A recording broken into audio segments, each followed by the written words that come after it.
Assalomu alaykum YouTube tomoshabinlari. Bugun biz yana bitta obyektimiz bitdi ko'rsatamiz sizlarga.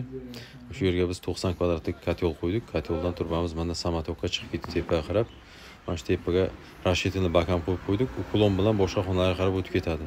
Bularni hammasi mana remontni oldin qilib berdik. Shu yerga bitta ataplini qo'ydik. Ichkarida yana 2-3 ta xona bor. Ularga ham hammasiga o'tkazganmiz. Mana bu obratga turbamiz keldi. Pechkaga kirib ketadi. Ustiga nasoschi ham qo'yib qo'yganmiz. Svet bor paytda nasoschi ham qo'shimcha yordam qilib turadi. Bo'lmasa mana bu taydagi turbada o'zi samotok kirib ketaveradi pechka.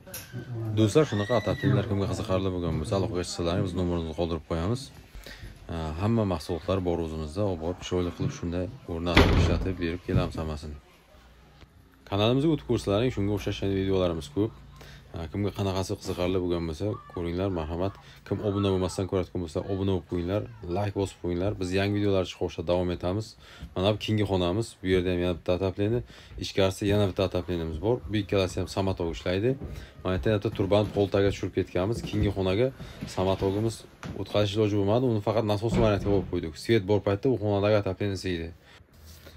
Xizmat haqisiga kelsak, mana shu ko'rib turganlaring, kotel, ataplenlar, turbachalar, xizmat haqi hammasi bo'lib turib, taxminan 15 ming, 20 ming somon, Tojikistonda somon puliga yoki dollarga hisoblab aytsak, chet eldan ko'rayotganlar bo'lsa, 1,5 ming, 2 ming dollar atrofiga bitirib beryapmiz.